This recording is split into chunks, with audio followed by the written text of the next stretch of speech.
Hello guys, ಎಲ್ಲರೂ ಹೇಗಿದ್ದೀರಾ? ಎಲ್ಲರೂ ಚೆನ್ನಾಗಿದ್ದೀರಾ ಅಂತ ಅಂದ್ಕೊಂಡಿದ್ದೀನಿ. ಇವತ್ತಿನ ವ್ಲಾಗ್ ಏನಪ್ಪ ಅಂತಂದರೆ ಬ್ಲಡ್ ಪ್ರೆಷರ್ ಅಂದರೆ the pressure exerted by the circulating blood upon the walls of the blood vessels. ಅಂದರೆ ರಕ್ತನಾಳಗಳಲ್ಲಿ ಆಗುವ ರಕ್ತದ ಚಲನೆಯ ಒತ್ತಡವನ್ನು ಕಂಡುಹಿಡಿಯುವುದೇ ರಕ್ತದ ಒತ್ತಡ. ಇದರಲ್ಲಿ ಸಿಸ್ಟೋಲಿಕ್ ಆ್ಯಂಡ್ ಡಯಾಸ್ಟೋಲಿಕ್ ಅನ್ನೋದು ಎರಡು ರೀತಿ ಇರುತ್ತೆ. ಸಿಸ್ಟೋಲಿಕ್ ಅಂದರೆ ಏನಪ್ಪ ಅಂದರೆ ಹಾರ್ಟ್ ಕಂಟ್ರಾಕ್ಟ್ಸ್ ಆದಾಗ ಆಗುವಂತಹ ಬೀಟ್. ಡಯಾಸ್ಟೋಲಿಕ್ ಅಂತಂದರೆ ಹಾರ್ಟ್ ರಿಲ್ಯಾಕ್ಸೇಷನ್ ಆಗುವಂತಹ ಬೀಟ್. ಸೊ ನಿಮಗೆಲ್ಲ ನಾರ್ಮಲಿ ಸಿಸ್ಟೋಲಿಕ್ ಆ್ಯಂಡ್ ಡಯಾಸ್ಟೋಲಿಕ್ ಎಷ್ಟು ವ್ಯಾಲ್ಯೂಸ್ ಇರಬೇಕನ್ನೋದು ತಿಳಿಸ್ಕೊಡ್ತೀನಿ. ನಾರ್ಮಲ್ ಅಂತಂದರೆ ಲೆಸ್ ದ್ಯಾನ್ 120 ಸಿಸ್ಟೋಲಿಕ್ ಇರಬೇಕು, ಲೆಸ್ ದ್ಯಾನ್ 80 ಡಯಾಸ್ಟೋಲಿಕ್ ಇರಬೇಕು. ಹೈಪರ್ ಟೆನ್ಷನ್ ಅಂತ ಬಂದರೆ 120 to 139 ಸಿಸ್ಟೋಲಿಕ್ ಇರಬೇಕು. ಡಯಾಸ್ಟೋಲಿಕ್ ಅಂತಂದರೆ 80 to 89 ಇರಬೇಕು. ಹೈಪರ್ ಟೆನ್ಷನ್ ಸ್ಟೇಜ್ 1 ಅಂತ ಬಂದರೆ 140 to 159 ಸಿಸ್ಟೋಲಿಕ್ ಇರಬೇಕು. ಡಯಾಸ್ಟೋಲಿಕ್ ಅಂತ ಬಂದರೆ 90 to 99 ಇರಬೇಕು.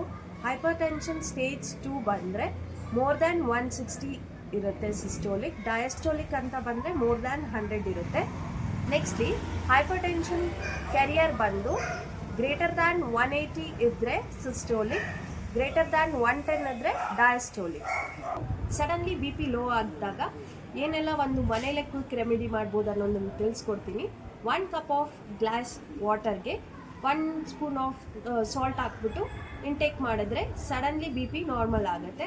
ಆ್ಯಂಡ್ ಪಿಕ್ಕಲ್, ಉಪ್ಪಿನಕಾಯಿ ಎಲ್ಲರೂ ಮನೇಲಿ ಇದ್ದೇ ಇರುತ್ತೆ. ಸೊ ಉಪ್ಪಿನಕಾಯಿ ತಿಂದರೂ ಕೂಡ ಬಿ ಪಿ ನಾರ್ಮಲ್ ಆಗುವಂಥದ್ದು.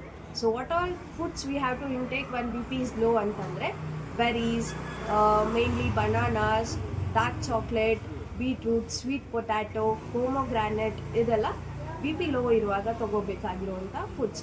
ಬಿ ಪಿ ಹೈ ಇರುವಾಗ ಯಾವ ರೀತಿ ಫುಡ್ಸ್ನ ಇಂಟೇಕ್ ಮಾಡಬೇಕು ಅಂತಂದರೆ like citrus fruits, grapes, lemon, orange and pumpkin seeds, beetroots, spinach, tomato, broccoli, ಈ ರೀತಿ ಎಲ್ಲ ನೀವು ಫ್ರೂಟ್ಸ್ನ ಇಂಟೇಕ್ ಮಾಡ್ಬೋದು.